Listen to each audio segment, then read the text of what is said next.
I try to convince people to slow down AI, to regulate AI. This was futile. I tried for years.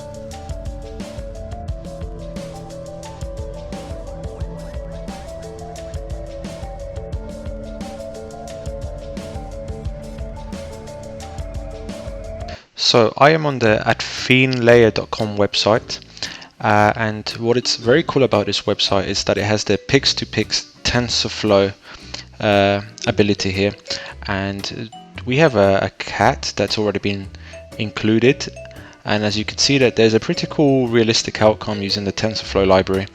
I'm going to attempt hopefully what is meant to be a good looking cat, but you know what I mean, well, I have to draw it first as an input. So I'm going to give it some ears. Okay, no, let's start over again. I don't want it to look like a rabbit, so let's give it some ears. And then another one. Let's give it a round face. It's quite a big face. I'm going to give it some really nice big eyes, because I want my cat to look extra cute. So I'm going to give it a little nose, a small mouth, and then some whiskers. Let's see. Okay, and what do I want it to do? Maybe I want the cat to be sitting down. So it's got some elephant looking feet, and it's gonna have like a back leg, just like, yeah, like it's about to jump. And then obviously the body here and the other leg. This cat kind of looked like a rabbit from the beginning. It's like a mix. Give it some claws, or differentiate between the fingers and the paws, and let's try it. And of course it's going to take a while to download a model. I'm going to come back when it's finished.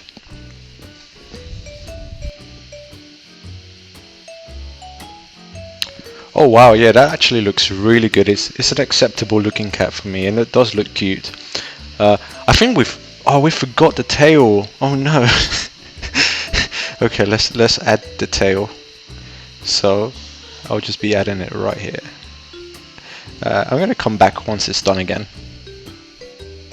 Okay, and there you have it. We have a better looking cat.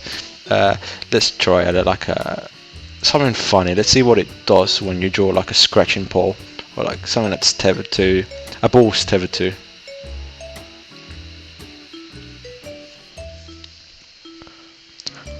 Okay, that does not look good. I'm going to stop that right there. And you know that edges to cats, that's only one of the things that you can do on this website. There's another one with a building. You can have windows and floors and walls created on it. But another one of my favorites is the shoe. Okay, so I'm about to attempt the edges to shoes. So I'm going to make a Wellington boot. I'm going to try a much bigger picture this time. Here you go, there's a Wellington boot, and I'm going to draw like a very fashionable one, like the old cool Wellington boots that you can find in England. And I want this Wellington boot to be kind of a sporty. Let's add a Nike logo to it. Yeah, maybe some Adidas looking stripes. Okay, they're not a very good logo or stripes at all. I'm interested to see what's going to happen. Okay, wow, that actually looks quite futuristic for a Wellington boot. I did not expect that result. The Nike logo looks like a boomerang, or like a spaceship or something that's coming down, and the Adidas stripes, they're like lit up, but otherwise the boot is out of shape, or it looks like you can zip it in the middle or something. It's strange, but I like the style. I especially like the stripes. That's really cool. Okay, and the last one is edges to handbags. Now I'm not a very I don't know too many handbags, how they could look like. I'm going to go for a backpack. I think that suits me better. So let's begin with like a rucksack, or a backpack as you would say. Let's draw it from the side. I'm going to do the straps at the back that you can go in. Maybe it needs to be a bit thicker. Okay, this is a bit tricky. There you go. It looks like a mug at the moment, so please bear with me. And I'm not the best drawer. but you know, it's really hard to do it when you're on a touchpad. Okay, right, yeah, that looks a lot more messed up. It did not help to add the second stripe. Let's add like the pockets and whatever other parts of the rucksack you can have. And I'm gonna add here a drinking bottle. I know a lot of people have the drinking bottle right here. And I'm gonna add the handle. Let's try and see how it looks. Wow, that looks really cool. I like the color. It's got that maybe that 80s feel. The stripes look at it like they're about to break or something. I don't know what the smoky things around or the blotch is. But anyway, that's the three main things on the website. I hope you enjoyed this website. I'm gonna show you the next one. So another one of the websites that I really found out early on was the Quick Draw neural network from Google. To see it in action, let's make a quick draw. So the point of the game is you have to draw a stereo in under the amount of seconds, and then the AI is going to try to guess what you're drawing. So I've got a timer right here. I need to give it a good go. It's telling me that it sees a line, a diving board, or a pillow. It got it. So now I have to draw the next one, the lipstick.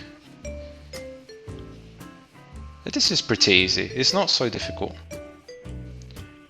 Let's see, a lipstick.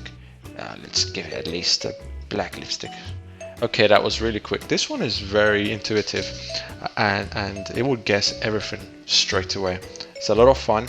There's some audio that comes out of the website that you can't. I haven't picked up on this clip, but you know, when you go on the website and try it, it's going to be quite clear on what it's trying to guess. This next one I really find slightly creepy. It's a generative adversarial network, and what this website does using that network is it generates faces from a collection of a big database of faces, and it creates people that do not actually exist, like the one that's currently on, for example. It kind of looks like a bit of a, it's a bit feminine and masculine at the same time. It's super strange. I'm gonna try to refresh the website and let's see if it generates another one. Wow, how can this person not exist? I'd expect like this is a normal photo that you can use, you'd find somewhere on a family album or on Facebook on a profile picture. This is crazy. And the next. Okay, yeah, I mean, I feel uncomfortable knowing that this person doesn't exist. It's like they're at a scientific conference and they just got a random picture taken by a friend or a colleague. I cannot understand why it's so realistic. I mean, it's a very advanced stuff that's been applied here. And another one. That's a cute baby, yeah. I mean, let's try another one. Okay, this bloke looks like someone who's just your local neighbor, and he's at a picture taken, let's say, at the pub or something, or a party, and he just looks completely normal. It's face on. He's not looking at the side. He's just like staring right at the camera. So it's amazing how it's able to also replicate the look of a camera, like it's how you would expect people to be taking their photographs. At which angles? Okay, yeah, it's amazing. This person looks like she's on holiday. Oh yeah, but look at the glasses. They look slightly funky. So it might do a really good job on the face and mixing and matching features, but some of the objects on people are wearing they're a bit corroded. Okay, so this one was a very strange website, but I'm amazed by the examples they're using and the results that are given. Another website is pandorabots.com, and they have created a chatbot called Mitsuko. It's a very cool looking chatbot, and apparently it's won the Loebner Prize, the Turing test, 4 times. So let's see what its capabilities are. I'm going to try chat to it now, and it's asking me, let's have a human-like conversation, and what do I want to do? Let's play tic-tac-toe. Yeah, so welcome to my tic-tac-toe game. You are X and I will be 0. Good luck. Press start and we can play. Let's do it. Your decision or mine. Okay. let's go for the chatbot to decide first. Okay, Mitsuko played 9. I'm gonna play number 5,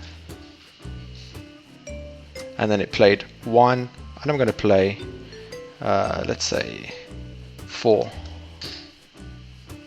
Okay, and I'm gonna play 3. Okay, 8. Okay, it's a draw game, so I have the intelligence of around a chatbot. Not very impressive, but you know, this chatbot, just to remind you, did win you know, the Loebner Prize 4 times. So pretty cool, pretty looking graphics, awesome.